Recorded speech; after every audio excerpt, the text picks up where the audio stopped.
Greetings, fellow Gothamites. Tiki here, And BlueDragonFive. and welcome to our Gotham Season 4 speculation podcast on the relaunch of Exploring Gotham. Am I not real enough for you, Billy? Is this not real enough for you? I was real enough for Georgie. Is that really necessary? Just doing a little bit of Bill Skarsgård because it is very much related to Fear, and Fear is very much tied into the marketing campaign for Season 4. And, of course, Season 1, we had a pretty decent Jonathan Crane storyline, a pretty decent 2-episode arc in Season 1. It's been a while since we've seen young Jonathan Crane, and Jonathan Crane is, of course, one of the primary antagonists going into Season 4, which, for the longest time, was going to be subtitled, The Darkest Night or something like that? No, Dawn of Night. That's right. Yeah, Dawn of Night or Dawn of the Night. I think it's Dawn of Night. Yeah, which I think is a much classier title than what they went with, which was ultimately, what is it, Dragon? Well, now it's been officially. See, folks, two things have changed recently. Basically, they're going earlier, so it's the date is now this week instead of the following week, like it was originally slated to be, and they changed the subtitle from Dawn of Night to A Dark Night.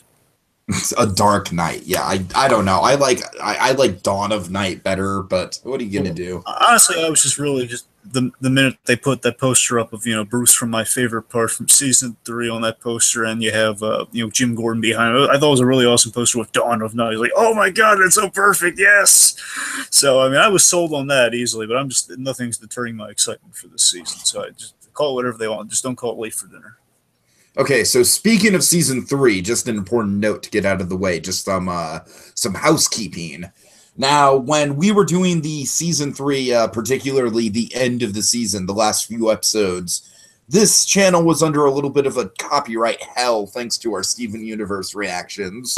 So, now that we're in good standing with YouTube and everything, we would have uploaded them, except I've been, trust me, it's been a nightmare trying to do the conversion, and every time I've tried to convert the videos from the other channel to this channel, it's just been a no-go. I've done countless efforts, so what I'm going to do, I'm just going to provide the links for the last few Exploring Gothams that we've did, I believe it's episode 20, 21, and 22. Does that sound about right, Dragon? If there's 3 left, then yes, that's okay. Yeah, there's 3 left. So yeah, 20, 21, 22. The finale was in 2 parts, so that's gonna, yeah. Okay. How did we break that up? Did we break that up into 2 parts? Well, yeah, we did the finale as it airs, separate episodes. So we had 2. The finale was 2 episodes, and then we had the one before it, which would be 3 in total. Oh, okay. So I guess technically we would have 21, 22, and 23. Well, I mean, technically, no, I think it was. No. I'm saying I think it was in total. It's still probably like 22. But semantics, yay! Anyways, folks, I'm going to be putting out a short video tomorrow on where you can find these last 3 episodes, which aren't already on the channel, in case you want to see our thoughts on Gotham season 3 and how it wrapped up. They do exist, folks, and we apologize for how last minute this all is. Well, yeah, I mean, in terms of just getting that out, I mean, I don't think we're waiting till the last minute in terms of the speculation. I think we're fine in terms of speculation. As I'm saying, advertising the ending of Season 3, like, hey, how'd you feel about Season 3? Right, like a day later, within the week, hey, Season 4 is about to happen. Yeah, I know. Well, trust me. Yeah. Anyways, onward and upward to better ground, Dragon. So Season 4. Oh man. Well, again, Season 3. How do we feel about Season 3, real quick, just on the whole, for the folks that have not seen those videos yet? Yeah, on the whole, with Season 3, I don't know. Like, it's been a while, but I'm a little bit more mixed on it. Like, again, I think I'm mixed on all the seasons, to tell you the truth. I think Season 3 may have been ultimately the one with the best chain of episodes, like the one with the most high-quality episodes. But, of course, the thing that dragged Season 3 down in the mud was the whole Lee storyline, which, honest to God, Dragon, that got worse than any of the Barbara stuff from season 1. I'm telling you. Yeah, I mean, on the whole, for me though, I'm much higher on season 3, of course, with the agreeable exception of just honestly all the Lee stuff, just all the Lee stuff. I gotta say, just the Lee stuff is kind of the thing that keeps me from wanting to rewatch this show. Given our love of Marina Baccarin, it is very disappointing. Just I don't know, or at least on Netflix, just fast forward through that stuff, because this season did offer a lot of fun stuff. It had a great Penguin and Riddler storyline. They were kind of clashing through the whole season. We got a lot of good stuff with the Court of Owls. The reason I think season 3 just in the end will always, again, I have great expectations for season 4, which we'll get into very shortly. But on the whole, though, as it stands right now, as with the 3 seasons, 3 is easily my favorite because it has all the great Snyder touches, and it's very in tune with kind of what I've been hoping for this show to become. Very much kind of the city being kind of a character influencing other characters, which we've explored a little with Court of Owls, and of course we've done some other kind of Snyder homages with with Death of the Family with the Jerome arc this season. Of course. Yeah, I mean, I definitely think season 3 absolutely had its high points, and it was absolutely the best season in terms of world building. I still think it has its fair share of issues, though. But like I said, every season of Gotham, we got to just sit back and acknowledge that this isn't the finely tuned, crafted machine of storytelling and editing that Better Call Saul is. Well, of course not. No, but it's still Gotham is a lot of fun. It is. I think that's at the end of the day kind of how you would sum it all up. It's a lot of fun. Last example I'll give, and we'll move on. Wait, hold on, Dragon. To bring back a phrase that was coined in a recent Disney debates, it might not make a lot of sense, but it's a lot of fun. All right, go ahead. Anyway, last kind of nugget I'll give just to kind of exemplify or talking about with that. Say what you will about season 3, whether you again, they couldn't do Court of Owls 100% off the page. Of the fact that they homage some great stuff, and again, it's very in tune with what I was looking for. But my point is that whether you loved or hated or mixed on season 3, I direct you to just one of my absolute favorite moments from season 3. For me, it'd be the very ending, which features Lee, and the only good moment with her in the season is that she's kind of reading this speech, kind of sets up our characters for season 4 and builds to a moment we've been waiting for ever since the first season. This moment we knew was an inevitability, and we didn't know it was going to be kind of dropped on us. Kind of necessarily at the end, just Bruce kind of donning that ski mask at the end, fighting crime, which is again it's the best symbol of a proto Batman. So say what you will. I mean, again, highs and lows, season 3. Just the fact that it gave us that moment to end out on it, that for me, it's honestly what puts season 3 above the rest for me. We built to that wonderful moment, such a great punctuation to the season. It's yes, it's oh man, it's fantastic. Yeah, and I will say the show has been a little up and down in the Bruce stuff through the first 2 seasons, and this was definitely the by far David Mizzou's best performances and the best writing on his character. I mean, in my observations, I think very legitimately Gotham has been getting better over time, and makes me really excited for season 4. I'm saying if we've been getting better and better, I think season 4 has a good chance of being all around great. Yeah, for sure. Okay, so let's jump into it. We always do these spec videos in 3 different segments: what we know, what we've seen, and what we think will happen. So, Dragon, let's start out with what we know. What do we know, buddy? That's the question. All right, here's what we know. Of course, just kind of some plot points that we had established in 3 that were set up for 4 here real quick. Of course, we introduced Ra's al Ghul, who will be returning this season. Will have a big role in the Bruce story, as I don't know how up front he'll be, but he'll definitely be woven into the Bruce story, as you can imagine, as Ra's al Ghul usually does. He's keeping tabs on Bruce Wayne, as we've established at the very end. The fact that Bruce impressed Ra's, and kind of said we'll be in touch, sort of thing. He's kind of always said when he disappeared ominously after establishing the Lazarus Pit, which was cool. Right. Now, the big takeaway that's going to set up Bruce's arc this season is that Ra's had this whole plan through the Court of Owls to kind of get Bruce Wayne to become Gotham's protector, only a little bit more of a lethal protector.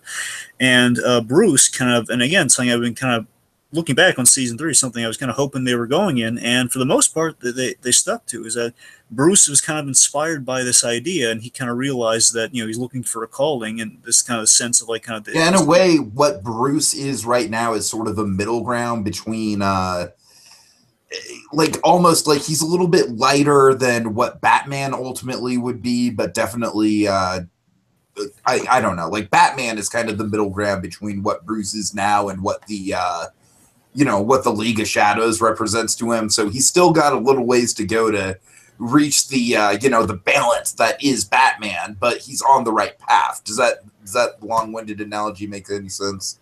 Yeah, it does. Right. And again, it's like, and just the idea, this, he's kind of taken the idea of Gotham needs a protector, and he's doing it on his own terms as kind of a non-lethal, ski mask vigilante. It's kind of the path that he's been going down on. But importantly, a thing that really helped shape that was the big event that's going to be haunting Bruce. David Mazouz has continued to tease is that, Bruce is going to be haunted by the fact that he did kill Alfred. Well, he stabbed Alfred fatally with that sword, and Alfred gave him that great advice that kind of led to this path. You must find your true north, Master Bruce. Find your true north. Basically, find the path. Basically, he's on the path to becoming Batman. He's not Batman yet. He's on the right path, and in great part thanks to Alfred. But still, after almost killing Alfred, so Bruce will be a little haunted going forward with that. Now, speaking of kind of haunting, is kind of last words, and a lot of death we had last season. That's going to impact this season. Now, Fish Mooney, who has been confirmed, the fact that we have to confirm this on the show is kind of funny. That Fish Mooney, I still don't buy it. No, she's confirmed not to. Fish Mooney is officially dead. Nah, we'll see. Anyway, so the main takeaway is that Fish Mooney. There's Mooney's, a Lazarus pit. They could always bring her back if she really wanted to come back. Anyway, Fish Mooney's at least heard this time dying words. We're to the Penguin, and by the way, she died at Jim Gordon's hands, which of course might shape some things for Penguin and Gordon going forward. Who knows? Was that she basically gave Penguin some great advice? Run this city or burn it down. That was her advice. That was her kind of her dying words. Maybe Penguin can fulfill her destiny and tear someone up with his bare hands and his teeth. Quite possibly, you never know. Again, we have a Batman Returns influence on this show as always. It's kind of Batman Returns meets 60s Batman. You always have a chance of doing stuff like that. Just wait until someone gets like a bloody nose. Okay, speaking of more death, of course, Tabitha, quote unquote, and this one absolutely is a quote unquote. And we know this. Tabitha, quote unquote, killed Barbara. After Barbara shot Butch, and again, quote unquote, he's all well and good. Okay, so hold on. Let's get the straight of this. Babs is officially dead. Well, no, she's not. I'm saying, quote unquote, no. Fish Mooney actually is that Barbara and Butch are actually coming back. Okay, both Barbara and Butch are coming back. Okay. We know they're coming back. Just Fish is dead. Okay. Just checking. Just like you said, they had like kind of a lot of lives hanging in the air at the end of last season. Well, I mean, we saw him die, but again, it's Butch we saw get shot, and we know he's alive at the end. But the point is, you always question death in Gotham, folks. You always have to question death now. So Butch was revealed not only to be alive, but also, very importantly, really big reveal that just got me and a bunch of other fans super excited that Butch's actual name was Cyrus Gold, as in he will become Solomon Grundy, which is awesome. Yeah, which is great that because I've been saying from day one with Butch that it's like, oh man, this guy feels like he's been in the Gotham universe for a long time. You know what I mean? And of course, like the revelation that, hey, he kind of is. Now, here's the two loose ends from season 3. It's going to be interesting to see if they pick up on this season. These are the two loose ends they never addressed. We had like a throwaway line, and then we never heard from them again. So these two guys are just kind of loose ends. Doppel, Bruce, and Barnes are still on the loose. Oh, God. They're on the loose because Barnes escaped, and Doppel, Bruce, he just kind of dropped off the show in the very end. I would honestly not mind if we never saw Doppel Bruce again. Barnes, I think we need some sort of resolution on. Well, I mean, I'm sure we're going to see Barnes again. That was just to be okay. Well, they just said Barnes escaped, so we didn't really need. But I'd be fine with Doppel Bruce just riding into the sunset. Well, now I might sway on that because we know Doppel Bruce is dying. That's where we left Doppel Bruce with his arc, is that he is dying. So we'll So yeah, also Enigma, of course, is frozen at the Iceberg Lounge, so he is Which the centerpiece. I'm sure we'll get some sort of like Han Solo rescue mission or something like that. I don't know. Okay, now onto that's all refreshers. This is what we really know going. Here's like the cool details we have at the ready here. So Okay. there's gonna be a Long Halloween in year one influence going into season 4. They've confirmed this, which is very exciting. I definitely see the year one, and I haven't read Long Halloween. That's something we'll definitely get to. Yeah. In the immediate future. Does Scarecrow feature heavily into Long Halloween? He is in Long Halloween, and aesthetically, and again, of course, they've said, as they've always had with kind of these sorts of things. Like, again, it's heavily it's they can't do it verbatim, but it's inspired by. And there's going to be sure. It's definitely, and I can definitely see visually, it's a Long Halloween vibe because Scarecrow looks very much like he feels very much like he did in that book. And essentially, these stories, year one, then Long Halloween. That's kind of how it went in the comics. That Long Halloween is. Year one is the mob era of Gotham. Long Halloween is kind of the freaks are starting to enter the picture in Gotham. These were the costume characters, which we kind of did last season, where Penguin is ushering the freaks in Gotham. So it's a very logical build, and Solomon Grundy does factor into Long Halloween in a really memorable way. So that's what I'm saying. You know who else factors into Long Halloween, Dragon? Of course. Our boy Harvey Dent. Is he like waiting on the sidelines like, oh boy, oh jolly gee, happy days? As much as I hate to say it, and I've been waiting to just say like, oh boy, like all this great stuff we can do with Harvey Dent. I really don't see it in the cards. I want Tiki. I'm desperate, and that guy's a good actor too, Nicholas DeAugust. And here's the thing: he was on a show, and then he was moved on to a crappier show, and it always was a crappy show. It was a crappy show with really good actors because it was John Lithgow was in the show as his co-star, and it was like, oh man, how do you? And it was like, up? I know, right? Yeah, it's like a good actors, and you get a sense like they're having fun making it, but they got to realize like, okay, we're not really making high art here. Anyway, we're wasting poor Nicholas DeAugust. He's attached to the show in name only. Right. Okay, let's see. So here's some of we got a lot of character. We definitely have a list of characters that, for the very least, characters we're gonna get in the first half. Okay. So Sophia Falcone, that's a big one. Nice. That might be a little bit of like a Godfather Part 3 type vibe there. Now, speaking of the Godfather, Tiki, now that's the other thing I gotta stress. So while year one is very much, of course, very much the mobsters of Gotham, Long Halloween does have its mobsters because again, that's Harvey Dent. Basically, it's the story of it's the story of the Dark Knight, and importantly, that's where we introduce Sophia Falcone. We basically do like a whole Godfather family with the Falcones. And unfortunately, we still don't have Maroni to work with. Yeah, it's unfortunate. Yeah. But if Maroni has family, I'm just saying we're doing this stuff. It's not the same, especially because Maroni was cast so perfectly. It's not. You're right. But regardless, I do like that we're exploring the Falcone family. The only thing I don't think they're going to do, but I never say never with this, is that, of course, the other prominent member of the Falcone family we didn't see that seemingly we just switched Mario out for was Alberto Falcone. He was the Falcone who wanted to take over the family business. Oh, dear. Okay. So I don't think we're going to get him, but I don't know. You never say never. Point itself, Sophia Falcone had a big role in the book, so it's important that she is introduced this season and rumored to have a relationship with Jim Gordon. Yeah, we'll see how that plays out. Well, the main takeaway that, hey, Gordon and Falcone will have some scenes together. She's being played by an actress by the name of Crystal Reed. I don't really know much about her. Just wanted to kind of give her a little shout out there.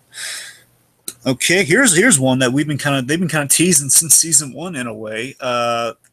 Professor Pig. We're finally getting Professor Pig. Yeah. I'm really excited about that one. I think he'd fit right into Gotham. He's got the perfect aesthetic for it. And it's interesting. We've been introducing a few Grant Morrison characters from the Professor Pig era. In season 2, we had Flamingo. Remember the cannibal with the kind of the pink mullet? Yeah, I remember Flamingo. Sure. So yeah, so we've been kind of building up kind of the obscure Morrison characters, and Professor Pig has been kind of building it on because he's just this psychotic killer he wears a pig mask and he's wasn't he like one of the main villains of one of the Batman shows? Oh, all right. Beware the Batman. That's what I'm thinking of. He was a premier villain. Like, he was the first one. He showed up and people. Okay, gotcha. Because I remember seeing a lot of marketing of him. And that was a cool take on him too. That was like the more kid-friendly version. But what they did is instead of making him a creepy surgical doctor, they made him a Victorian doctor. So he was still a doctor, and it was really cool. So, he is being played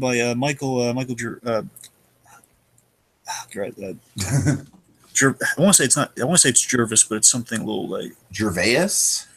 yeah, Gervais. I think it's Gervais. I think it's Michael Gervais, but it's not like. I'm just taking a shot in the dark. I don't even have it in front of me. That's close enough. It's it might be a Jervis. Crap. We're butchering it. We're sorry. We'll get it. One of these days we'll get it right. So Professor Pig, which is a big deal. People have been waiting for Professor Pig because he's a very simple villain to do on a Gotham show, and he's kind of an untapped character with untapped potential. So he's very excited. We had that guy in the pig mask. The Balloon Man wore a pig mask. Right. Yeah, that's right. That was a lot of people speculate because Professor Pig's costume is he's just an apron and a mask. That's Professor Pig. So. Okay, let's see. We have mainly we had two characters left aside from Jonathan Crane, who's coming back, and it's the same actor, by the way. So they didn't recast. So that's good. That's good. Yes, the young guy, and he's grown a few years, like David Mazouz has. So it's kind of cool. So we're tracking him, which is cool. So we have two characters. We have this character called Cherry or Sherry, but it's spelled very much like Cherry. So go figure. She's being played by Mariana Benedict. Right. So you got her. Very unknown, kind of an unknown entity. We really don't know much about her. And we have Alex Winthrop, and these, to my knowledge, these both are original characters. I couldn't find anything on them, so I think they're very much original creations for the show. Alex Winthrop, very interestingly though, he's played by an actor I like, a young actor, Benjamin Stockham. Benjamin Stockham. He's in the show about a boy. He's done a lot of incidental work. He's kind of a young actor. He's good though. I vouch for him. He's going to be a friend to Bruce Wayne in this season, which of course might mean he has a sinister motive. So you never know. Of course, as we always kind of think of when we think friend to Bruce Wayne. Honestly, what I'm kind of hoping for is maybe they do kind of the. I mean, unless they again, this is bear in mind the same show. We're wasting Two-Face every opportunity we can, so I can't really. We established Hush in the first season, a friend of Bruce Wayne's, and we still never have done beyond that first episode. We've never. Yeah, he was literally in one episode, right, and then never seen again. Yeah. And part of me wonders if maybe we're doing that with this character, a young friend for Bruce Wayne. So you never know. Anyways, okay, let's see. And of course, the surname now is a Dark Knight, and essentially that's all we know. Okay. So let's get into what we've seen, a.k.a. Please Don't Sue Us, Fox. Okay. So basically we're going to cover, even if we don't show everything, we'll kind of cover the stuff that we've seen in all the trailers, all like kind of the new footage that we have seen this season without watching full clips of like teases from episodes. Shoot. How did I lose it? Sorry. They're right there, Tiki. Yeah, hold on. Anyway. Yeah, I'm okay. We're good. Give me one sec. Sorry. So we'll start with the Darkman trailer, and this was just released today, right? Not the Darkman trailer, but yes, the Dark Band trailer. What did I say? You said Darkman. I'm pretty sure I said Dark Band. You probably just misheard me. Anyways. Anyway.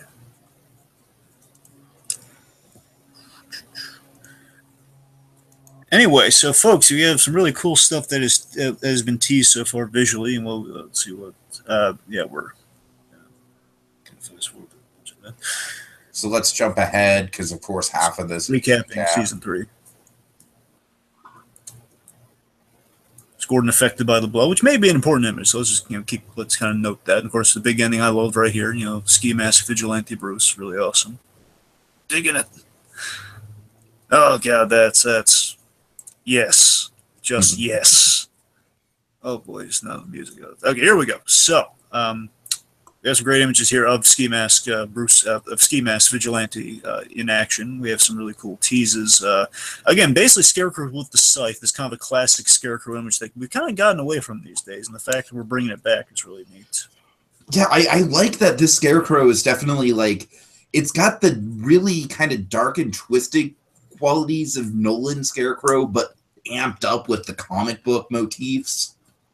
Oh yeah, we're going full kind of full costume with also some practicality in there. Because you got to remember, Jonathan Crane, where we last left, and this is probably important to go over, where we last left Jonathan Crane is that he was, Horse's father did experiments to help him in a demented way get over his fear by exposing him to fear, and in the end he overdosed on it. So Jonathan Crane is perpetually, at least where we left him, was in a hospital bed, perpetually haunted by nightmares, which included a scarecrow, which he was like left in a field with a scarecrow while he was hallucinating. So that scarecrow imprinted on him. So he had like demonic scarecrows attacking him, which is why he is donned the guise of a scarecrow. So this is definitely a more exaggerated, like crazy version of the scarecrow than we're used to. Okay. I really like the tube in the design. That's one of my favorite aesthetic choices for him. The tube is cool. It's kind of a little ache in the bane in a cool way, and it's also it's kind of a new. You don't really see a lot of you don't see the tube stuff a lot with Scarecrow, which is kind of neat. We're kind of reinventing the Scarecrow look a little bit. Now here's one of my. We're gonna see it more with the GCP, but these are the guys though. Well, let's wait till we get to the GCPD. Basically, what we're gonna see is, of course, here's some possibly people infected by the Scarecrow. Okay, and yeah, it's like they inserted this just for us, right? Like, I knew you were gonna love this bit. It's like, oh, Tiki and Dragon love Victor Zsasz, and they also love Christmas. So what does Victor Zsasz say, Dragon? It's just like Christmas. Hot damn, it's just like Christmas. Oh man, Zsasz is very happy with working for the Scarecrow. It looks like, or at the very least, just working in this crazier Gotham. I don't know if he's working for anything the I missed because a lot of these flashes like go by really fast. And so far, nothing is. I'm just waiting for that GCPD show because it has like a really cool image in it. But so far, I don't see it. Of course, here we have. There's a cool shot holding that. So this is the guy who's again. I like that we're Crane's. The fact that Crane's crimes are again emulating what gave him that profound fear of like being in the presence of a scarecrow looking identical to this, and of course great shot with a flashlight too. Always kind of an iconic Batman shot when you have like a flashlight there. Just Gordon, John Lennon, guy saying "Scarecrow, he's the Scarecrow." That's an awesome introduction. Such an awesome introduction for the Scarecrow. We're building him up so well. Oh yeah, I gotta tell you. And yeah, our Scarecrow is always a long time since we've seen this guy, and I feel like it's been just long enough that we've kind of forgotten about him, and it's a great kind of grand reintroduction to him. You're right, and another thing is that Scarecrow is a marketing dream for anything Batman, because the Arkham games, Scarecrow was big in the first game. He disappeared ominously in the second game. In the third game, he came back with a vengeance. So oddly enough, they're doing the same exact thing. He was in in the first season. Now he's coming back with a vengeance in the third one. Here we go. Okay, so explain these guys, Dragon. This is cool. This is an idea I've never really seen with the Scarecrow before. I'm really fascinated by it. Is the fact that Scarecrow's henchmen, they're wearing gas masks and they have kind of a canister that disperses fear gas, and they're walking the GCPD, infecting people with the fear toxin, like bug spray, and it's awesome. Okay, I think that's a cool way of doing something. Call them the Nightmares. Oh yeah, or I don't know, some sort of cool code name like that. You know what I mean? I like that. I mean, I don't think they're going to go with that, but I love it. The Nightmares. Yeah, but seriously, I mean, that to me is an is a cool aesthetic idea I never really considered with the Scarecrow before. I'm so wowed by it. Again, I'm so looking forward to this season, man. And you know what? It also kind of fits with the whole Gotham being influenced by Jerome thing, because Jerome was very practical, very resourceful. And it's a little akin to the Red Hoods. Mm-hmm. Sure. Good stuff. I like how the show, it's like, we see the villains kind of like looping around and, inspiring each other in a lot of ways. Oh, yeah. And of course, here we have Selina getting to do some. Again, Selina. Comic-Con trailer, right? No. We saw like her walking. We didn't see her do all the cool whip stuff. Okay. Basically, it's confirming kind of the stuff that she did. We saw her take the guys out and see she used the whip like that, which is awesome. Oh God! Look at the tube. The tube goes on the arm, right? That's how he disperses the stuff. Now this is an interesting image.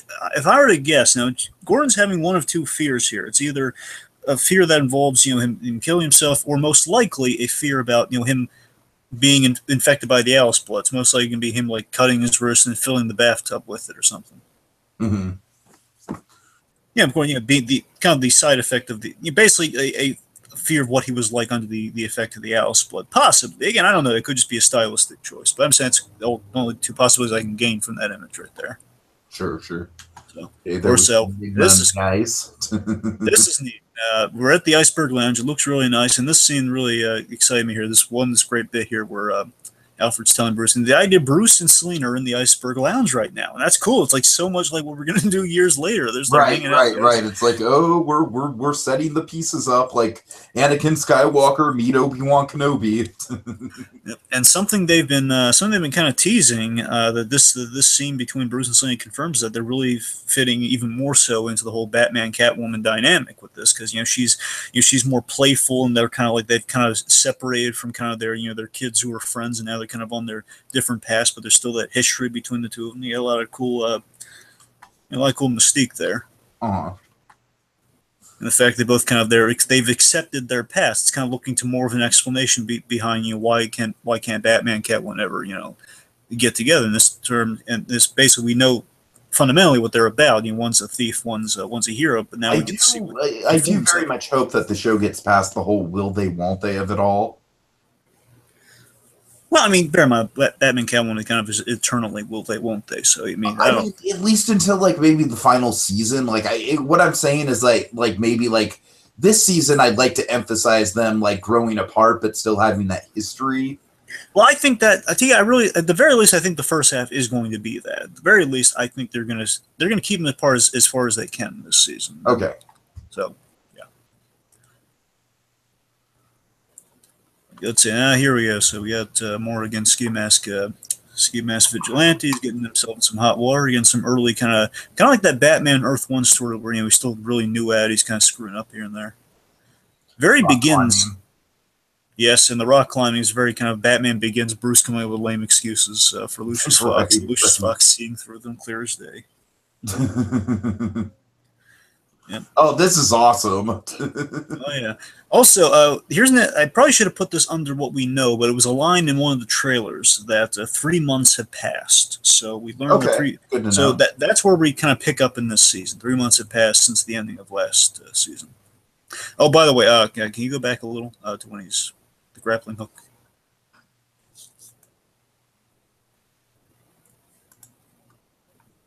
Yeah, it's coming up. Just let it play. It'll be right after the rock line. Right after this bit here when we see him. So here we go. Yes, grappling hook. It's not really a grappling hook. It's more a hook on a rope, but it's building blocks. That's a grappling hook. You're thinking of the grappling gun's the device that fires. This is the grappling hook. So it's. Oh yeah, okay, yeah, you're right. Then it is indeed a grappling hook. My bad. I am thinking of a grappling gun. Yeah, like 60s Batman used the grappling hook. The animated. Now everywhere we use the grappling gun. So it's Okay. Cool. Of course, here again, some great kind of bat entrances and exits going on there. Oh yeah. Again, I'm sorry. It's just it's going by so fast. It's hard to freeze frame on it. Sure. Oh, yeah. If you can go back a little, I guess the dress kind of Barbara's new look. Ooh, there's Riddler out of the ice, I guess. Oh yeah. Okay, Barbara's new look. Yep, we got Barbara coming back from the dead, and she looks quite a bit different. And they've confirmed no Harley Quinn, so she is not going to become Harley Quinn. I never really believed that to begin with, but good. Well, I think Dave Mizzou. I don't know if they considered Dave Mizzou spilled the beans. They realized, that's probably not the good idea. It's just part of me wonders how much of their bets because remember, after Suicide Squad came out, they really hyped up Killer Croc and Harley Quinn because they were in the movie. Mm-hmm. So I wonder how much of that was just kind of them rolling with like, oh yeah, and Killer Croc is like his little Easter egg in the season. So yeah, maybe we're doing stuff with Killer Croc and Harley Quinn. You never know. Barbara? Yeah, right there. Okay. Yeah. Yeah. So Barbara's in this room with a lot of guns. Oh man, this looks like something out of the Kingsman. Kind of. Anyways. Poison Ivy, and she kind of inject herself something. And Lazarus Pit. Mm-hmm. Yeah, really cool looking Lazarus Pit. Now there was a shot. Yeah, go back a little. Here, I'll tell you one. Because we see Selina wearing a mask, very Aiken the Catwoman. Yeah, Bruce. Okay, right. It's coming up. Right there. This? Okay, I'm sorry. Oh, sorry, right after this. Literally right after this. Okay, almost. There! Okay. I mean, it's just a domino mask, but yeah, it's cool that domino masks are being worked in. I'm saying so was Anne Hathaway's Catwoman. She had a domino. Yeah, sure.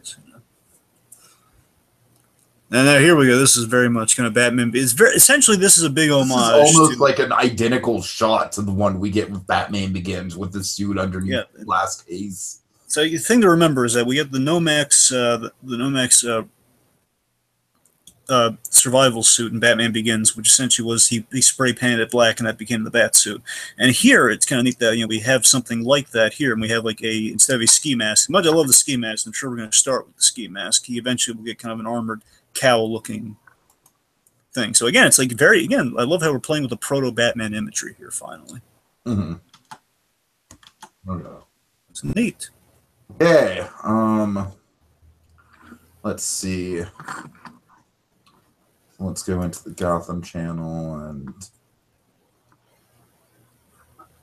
So, what was the other one we wanted to get, Dragon? It was the one about fear. One about I believe. There you go, right there. Left. Right there. Learn what it means to fear? Yes. Okay. Now this one is generally a good trailer of all new footage for anyone just kind of checking it out. It has some good build, has some good music here. Hold on, sorry. Let me full screen it. God, it's been a while since I've been. Okay, back from the beginning. Sorry. Yes. Okay, so of course.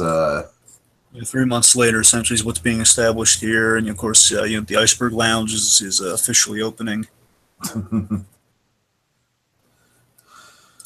Again, we were unsure where Penguin's coming at this season because he used to be mayor, and now he might possibly just be kind of. I think that scene that we saw him in was kind of like him talking to the current mayor. I'm not sure. Okay. I don't know. We'll see. Because then again, Mayor James might still be in office. I mean, he's probably still in office. So we'll figure that out. We'll see how that goes in the season. The great Richard Kind. Who knows? Of course, Alfred is kind of like speaking. Is going to be playing Grandpa Joe at the Hollywood Bowl in a Willy Wonka presentation. Oh, really?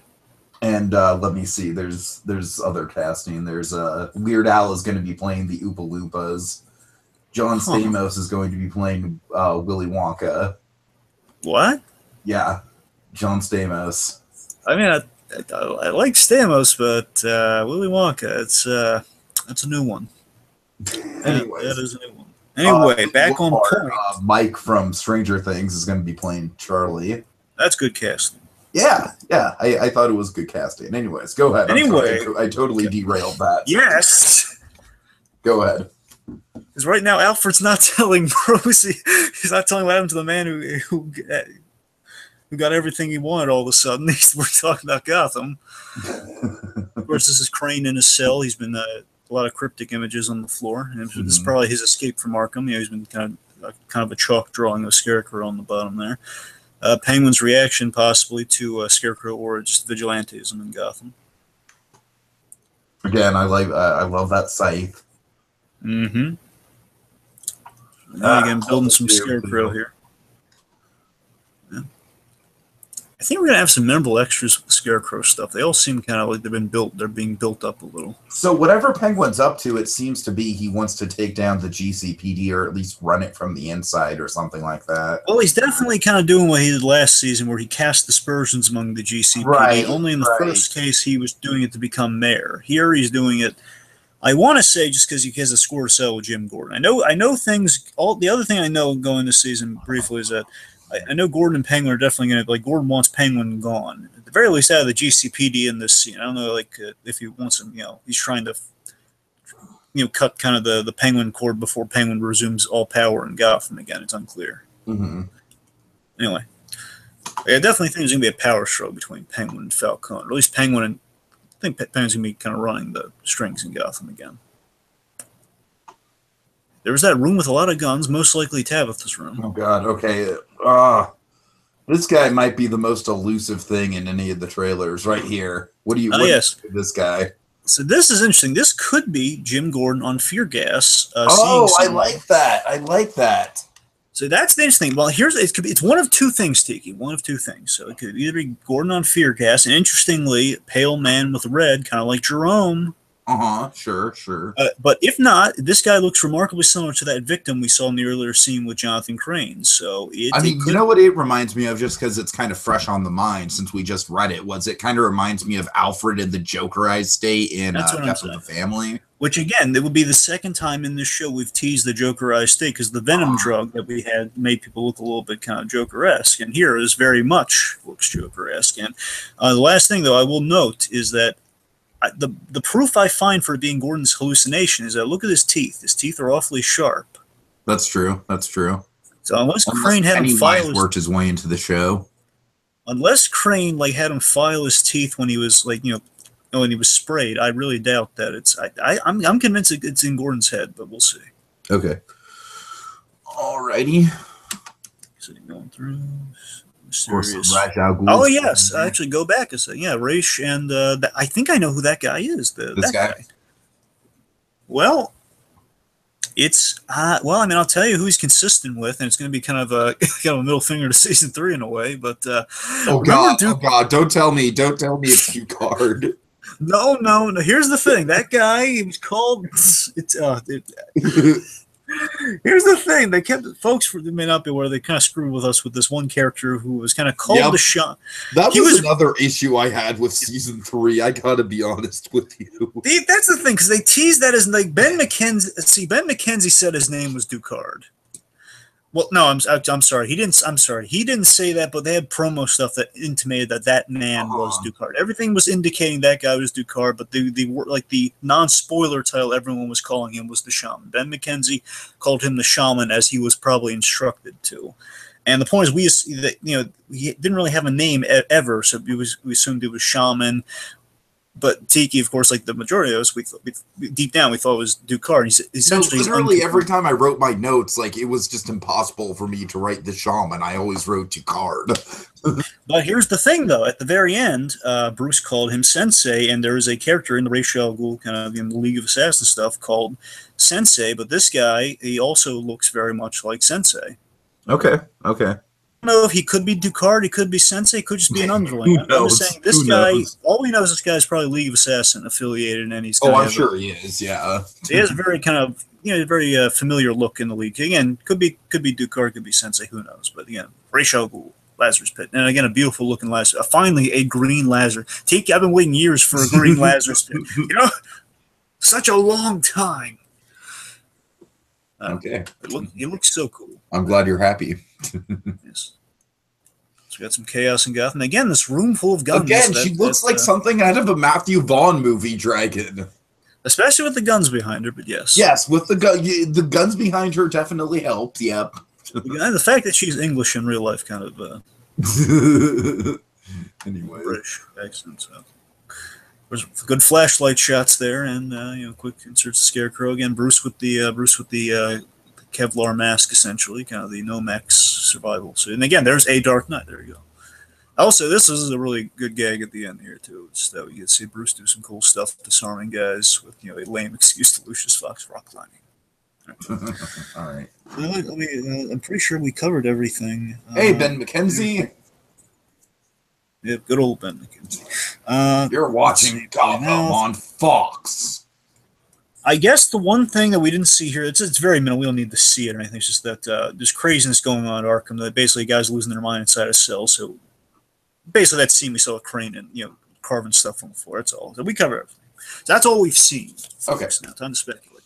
All right. So wow. Do you want to start with the episode titles and then build from there? I suppose. Sure. So, Tiki, you don't know these episode titles, right? No. Let's just make a game out of this because I have no idea. How many do we have? Well, again, unless they've updated, and I have no idea about it. At least like a couple of days ago, this was the information we knew. We have four episodes. 3 of them have titles. Okay. So not too bad. Let's get them. Episode 1, we knew this one. Yeah, that's true. We did. Yeah. And I have a translation of it, though. I know what it means. Okay. So the first episode is going to be called Pax Penguina. Now, Pax Penguina essentially is there was this other phrase. It was Pax something like something essentially that translated to Pax means peace. It was peace, and then like the name with a Roman emphasis on it. So it was like Rome. It was like Pax Romania or something, which means peace, Roman peace. In this case, it means penguin peace. So penguin's trying to make peace somehow. Interesting. Okay, interesting. I'm just saying that's what Pax means. What that statement means, peace. So. I mean, that does kind of fit in line to what we've been seeing with Penguin, where on the surface he seems like like someone who really wants to help the city, and that's sort of his MO. Oh, yeah, because you got to remember, Gotham is, in many ways, it's something that defines him. He's the immigrant kind of taking over the city. It's kind of Penguin's story from the beginning. Mm-hmm. Okay, next episode was a really good one. Fear Reaper. Or, I'm sorry, Fear the Reaper. Crap. Fear the Reaper. Okay. Fear the Reaper. Don't fear the Reaper. Also, we should mention all these episodes are now they moved to Thursday, so that's another. Yeah. What do you think of that? Well, I mean, I hate change. So, I mean, the fact that, they're changing all sorts of things. So it's not just Gotham. Every other show is changing. Like the Orville used to come on Sundays. Now it's come on right after Gotham, which, I mean, that's kind of really after 2 weeks. Oh man. Again, that's this weird thing. Basically, what they're doing is, I'm not saying it's not obviously just because of this one example, but it strikes me other shows would be the reason for this too. Like some shows like Preacher were finishing up, which means they might have had to kind of move certain things around. Possibly, it's I don't know. Like some shows are wrapping up, and they probably moved it, and that's why some are moving backwards. Like Orville was on Sundays, now it's going to be on Thursdays, and like this week you get an additional episode of the Orville because it aired Sunday, and now it's airing again Thursday, a new one. Right. So it's kind of weird. Same thing like Inhumans is going to be doing the same thing. They're going to air on they're going to air on like Fridays or Sundays or Fridays, and they're going to switch back to a different day, something like that. Weird. Anyway, so that's why I don't really try to keep up with network TV all that much. Anyway, so we have episode 2 is Fear the Reaper. Episode 3, and this is a really good one too. They Who Hide Behind Mask. Ooh. Yeah. And while we don't know the title of the 4th episode, we have really interesting detail about it though. Ben McKenzie is writing it, so he directed he directed a good episode last season. He directed the essentially the Labyrinth episode, Tiki, the one that kind of homaged the Labyrinth a little from the Court of Owls with the shaman. And it was going to. I'm trying to remember like all the other stuff that happened during it. That was just the most visually striking element of the episode. But we have, I think it ended with Gordon putting on the owl mask. I think that was the same one. But either way, sounds about right. Yeah, Ben McKenzie's writing, and it's of course we. Having watched Bates Motel, we've seen like various actors from the show kind of try their hands at directing and writing, and we saw they all were very competent. And Ben McKenzie, good director, hopefully a good writer. Yeah, cool. Yeah. Okay, so I mean, generally, it's interesting. I think like what I'm curious about is how they're going to split up the long Halloween stuff with the year 1 stuff. Yeah, I mean, part of me like it seems like imminently both things are coming, right? Like it almost seems like it's going to be a blend of the two. Well, exactly. That's the thing. I think the majority of it. I think year 1, of course, year 1 in the book, it focused Falcone was the main mob's the face. My of the mob. guess is that the main season will be kind of like a year 1 arc, and maybe in the second half of the season we'll focus more on the mob element. And who knows, Dragon? Who knows? Maybe we'll finally get a proper Two-Face for the, for the back half of season 4. I mean, that would be something to advertise. It would, and it would be, again, that's like something they haven't marketed yet, and something they could market on the back half. That's what I'm saying, man. Come on, it's been, give the guy his time to shine. Let's see. Well, regardless, I'm going to say I think the majority, if it is a blend, then obviously it'd probably be all the Bruce Wayne stuff be year 1, and Falcone would have maybe some crossover with the Bruce Wayne stuff, with him just kind of fighting criminals. So maybe fighting, let me throw this at you. Here's a theory I've had. Possibly, we have Bruce working through, if not the Penguin's crew, then at the very least Falcone's men, and Gordon kind of courting the Falcone family with Sophia, and just in general. Of having scenes with Falcone. This involves Jim Gordon. This would lead to the year 1 thing of Jim Gordon having to go up against the vigilante. Mm-hmm. And it would lead to some kind of it would lead to some interesting stuff there, and possibly, and this is something that's kind of. I'm glad you bring that up too, because I feel like we've reached a point where the well is kind of run dry on Bruce and Gordon stuff in the pre-Batman timeline. So I feel like it's time to really introduce that, the kind of the year 1 of it all. The friction that comes with the territory of the early days of Bruce and Gordon. Now, I'm so glad. Yeah, so speaking of the friction, Tiki, now, another interesting thing, I think something that might inform this season as well, because he does bridge off of year 1 to an extent. another Scott Snyder story, Batman Zero Year, which essentially was a reimagining of Year One, which is, and also has, again, Bruce as a vigilante. That basically was like, what if Year One had him go from vigilante to Batman within that story? So that's kind of what Zero Year is. Okay. And essentially, in that story, in the Zero Year story, you get to see how Bruce has felt about Jim Gordon all these years, growing up, and of course, in the vigilante era of his career. And Bruce, in that story, he didn't like Gordon at the beginning. He had a lot of resentment for Jim Gordon in the beginning. And what this might explore, I'm going to throw this at you here, is that, okay, so Bruce, he's fighting, let's just say he's fighting Falcone's men, just to make it simple. He's going through Falcone's men, so we start this season, like, at least the Bruce arc is like, before he gets wrapped up in all the Scarecrow stuff, he's starting with Falcone, which involves Jim Gordon, who's, the word is this season, this, I guess, another tease we got about Jim Gordon, again, the last thing I probably should have mentioned, but just to make it all relevant here, is that they've said that Jim Gordon will come very close to becoming commissioner in this season. I mean, I think it's about damn time he becomes commissioner. And they've teased, and I think Falcone's going to have a hand in Jim becoming a commissioner, because they said Gordon is going to be on the path of becoming commissioner, but he's also going to he's going to be battling some dark stuff, and in the path, in going down that road. Yeah, so I mean, him becoming commissioner by way of Falcone seems like something that would fit in with the tone of the show. I mean, we've seen other. We've seen him make deals infamously with other people that have kind of, haunted him throughout the show. Sure. So here's some, based on that, I'm thinking that, because of those ties to Falcone, and at the very least the daughter, Sophia, Gordon's going to become involved in, probably making a task force to go up against this vigilante, and the point is he'll be going after Bruce. And I think Bruce, as a result of this, is going to, not trust Gordon because he thinks he's in bed with the Falcones. I could very much see that, yeah. And there's already been some groundwork being laid to Bruce not trusting the GCPD just in general. I know, and that would be kind of a good inciting incident of it all. And again, very much in that flavor of Zero Year. Basically, in Zero Year, Bruce thought Gordon was corrupt. It was a misnomer, but he thought Gordon was very corrupt. Right. Anyway, so okay, let's see. So, I mean, that's just overall, it's kind of the Bruce Gordon stuff. So let me throw a question at you.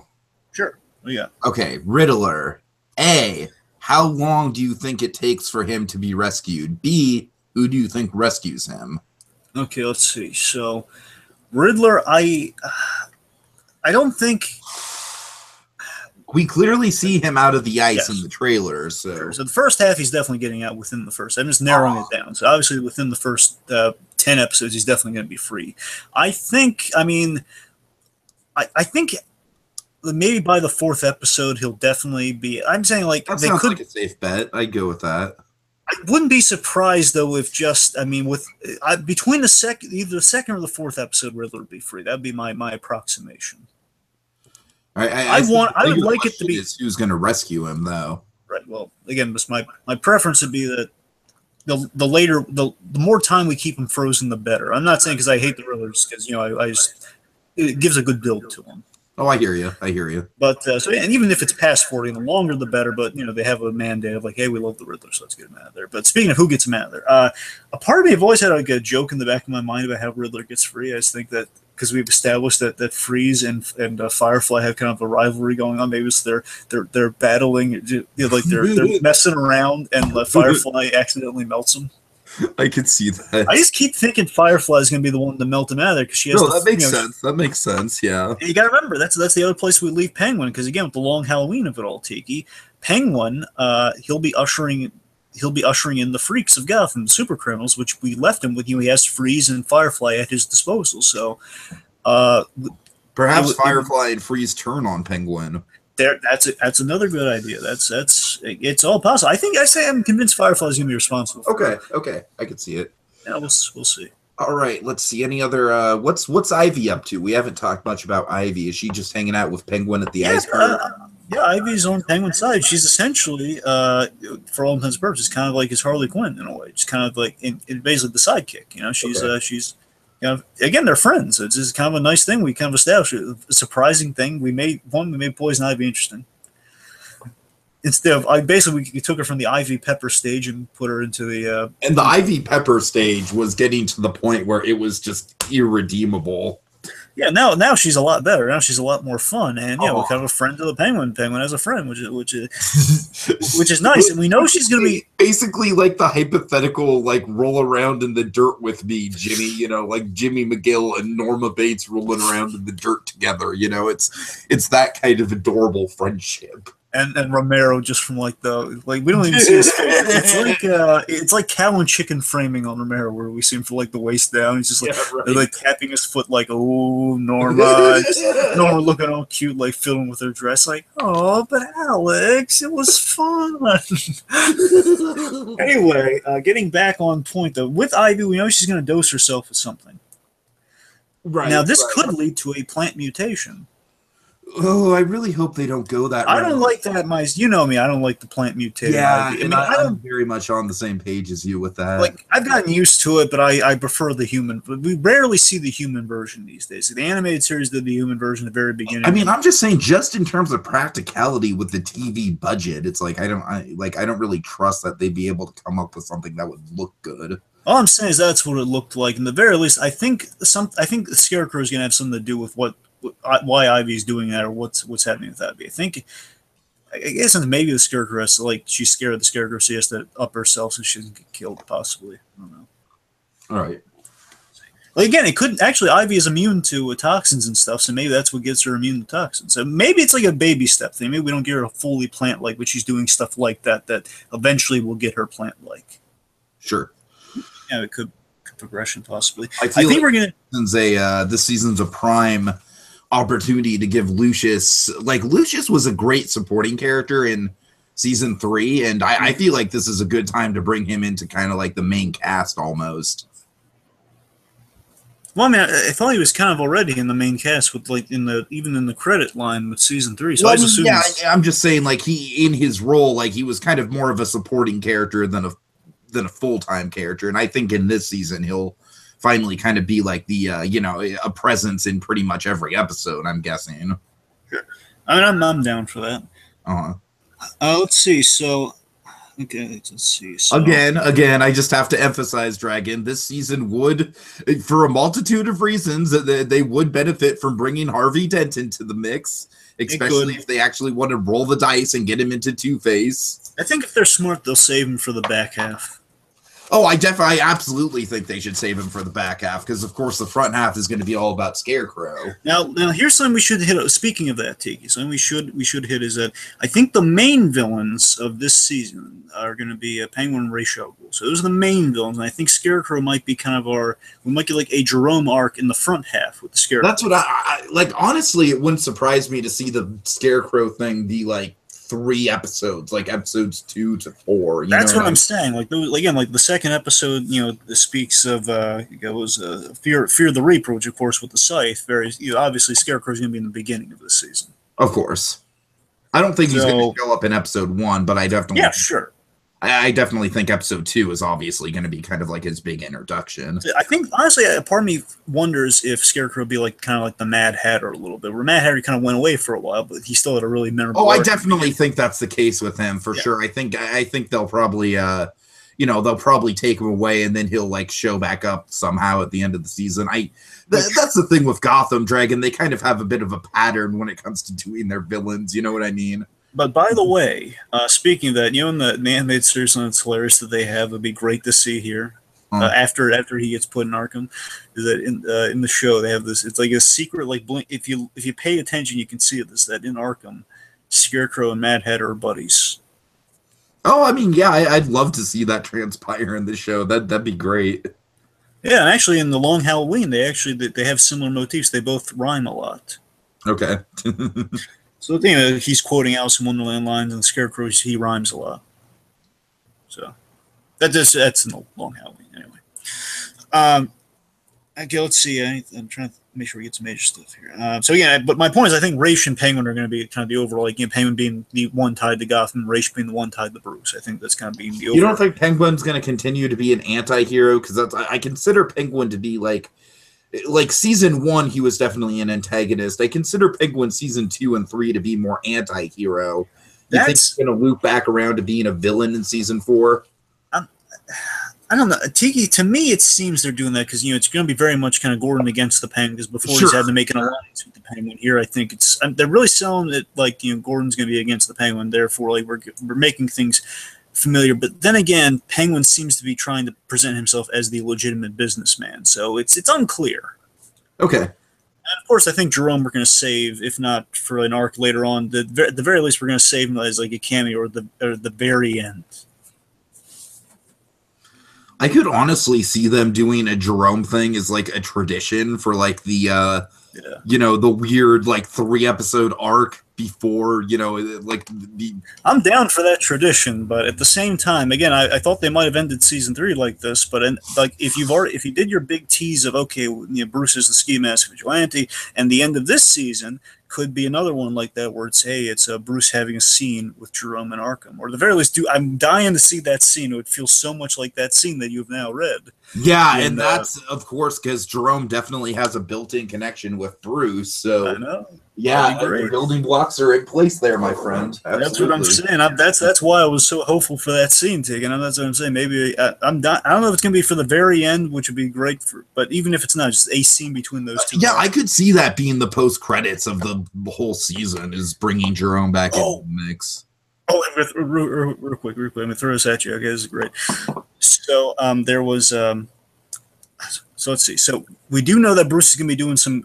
The thing he's done, we've seen the animated series where, like, Bruce Wayne, he's doing stuff in the daytime that helps Batman out at night. In this case, Bruce Wayne will be playing with the dual identity, where Bruce Wayne will be doing some stuff that'll be detective work in the day that will help his vigilante activities at night. And perhaps some of those things in the day will be Bruce Wayne, like donating money to Arkham, and he'll be dropping by visiting and find out about the Scarecrow, just find out about something going on in Arkham, and then he'll have like a quick scene with Jerome. Perhaps. And then Jerome knows, like, ooh, there's something different about you, and I love it. By the way, I was fixing my face when I came in here. How does it look? Oh, God. Oh. What do you think? But do I have any staples showing? See you around, Brucey. Something like that. I don't know. Yeah. Okay, so, I think Ra's is going to enter the picture after Scarecrow, definitely. I think, we don't want to overcrowd stuff with... we don't want to overcrowd stuff with Scarecrow. I think Ra's is going to be more in the not entirely in the back. I think we're going to introduce him towards. I could see him sort of being in the background, maybe, and sort of popping up. Like, I could honestly see him being one of the things that helps Bruce fight the Scarecrow. Sure, and of course it's kind of funny because in Batman Begins, Scarecrow and Ra's al Ghul had kind of somewhat of a partnership going on. A little bit, yeah, right. So, regardless, what I'm saying is, I think you're right. I think Ra's will be in the background, but I think Ra's will start to be really, really firmly kind of more in focus, like towards the end of this first half. That might be like the end, or like, okay, now we're getting Ra's al Ghul emerging from the pit or something. I don't know. So again, second half is most likely going to be all the long Halloween, if at all. The second half would be my guess. More long Halloween. I hear there's rumors of Riddler and Butch. Now the Grundy of it all. That Riddler and Grundy, who's going to have like kind of new memories and stuff going on. He's going to be it'll be Drew Powell playing a very different Butch. Yeah, it should be interesting. And the idea is they might be friends because he's going to forget all the terrible stuff that Riddler did to him, and they're just going to have like kind of a new kind of dynamic. God! So it's going to be like Harry Osborn in Spider-Man 3. Well, I was thinking more like when Hugo Strange kind of brought. I know that face. Well, I was. No, I don't think I'm going to go like that route with it. Now here's an idea I really want. Here's something it might change on Doppelbruce. Okay. An idea I had with Doppelbruce, I think could be interesting. It would make sense with him. Again, that's assuming they do anything with him this season. Would be, Ra's, he tried going to Bruce Wayne. Bruce Wayne turned him down. Say he makes an attempt, and maybe towards the back half, after Bruce has turned them down, after they've had some sort of story going on, maybe like halfway through the back half, Doppelbruce enters the fray. And remember, Doppelbruce was dying, and maybe he puts him into the pit, and now he has his own Bruce Wayne. Yeah, man. I'm saying it would cure the dying, and like, hey, I got Bruce Wayne on my side now. Oh. Yeah, you're right. It would cure the dying. That is a good way to connect it. Yeah. Funny too. David Mazzui said in the DCEU, the cinematic ones, he'd love to play Damian Wayne. Nice. I would be a good actor. I would co-sign that. much as I don't like, much as I'm not crazy about Damian Wayne, I think he'd be an excellent Damian Wayne. For the moments I do like with that character, I just don't like the idea of him, but I don't mind like kind of the execution of him sometimes. Sure. So again, I think Professor Pig will be in the first half. What about you? Ooh, I mean, You think second half? do you think he might be kind of like a secondary villain to Scarecrow? A part of, I think he'll be like another Jerome. Like he'll have maybe like 2 episodes. That's what I'm thinking too. It's like he'd be something hard to kind of like mix into, like a full. Like Pig could be one of. If Pig's not 2 episodes, then he could again to maybe subvert. Like if Jerome's a cameo, then Pig would probably be the Jerome story. That's what I'm betting on. If they don't do. Yeah, I could see that. If they. And perhaps maybe Bruce, to figure out Pig a little bit, he visits Jerome to ask him about kind of that methodology, perhaps. You know, so regardless, I think Pig will either replace the Jerome thing or he'll just be a kind of a short. Point I think Pig's gonna have some sort of arc. I like that. Okay. I have a fan theory. We'll see how online it is, but it's a very simple theory. It's like you don't really have to buy into it. It's just something that's kind of some evidence is mounting. I think I know who Barbara, obviously not being Harley Quinn. I think I know who she actually might have been the whole time. Oh God. She might be White Rabbit. There was this. It's a relatively new kind of obscure, not Batman character. The White Rabbit from Alice in Wonderland. So essentially, just there was this character who essentially was a gifted artist who could draw beautiful women. Basically, drew kind of essentially someone in a bunny costume. Was this connected to the Mad Hatter? Yes. I figured. Okay. That's what I'm saying. I literally just told you like Alice in Wonderland. Yes.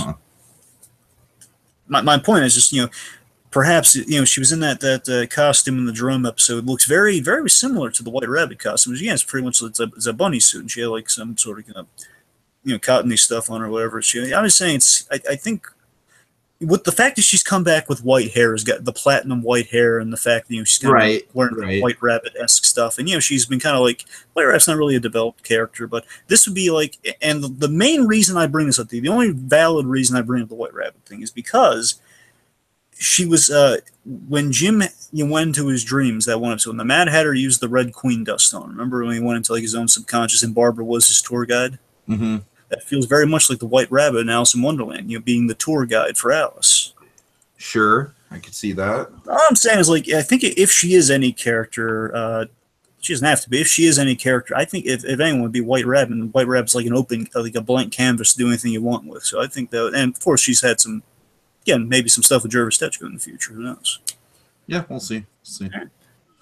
Okay, I think that's about it, folks. I am certainly excited about Gotham Season 4. I think, Dragon, you're a little bit more optimistic about it. That might just be because you're the big Batman fan in the room. So, I'm going in. I'm happy the show got renewed. I'm going in with some mixed,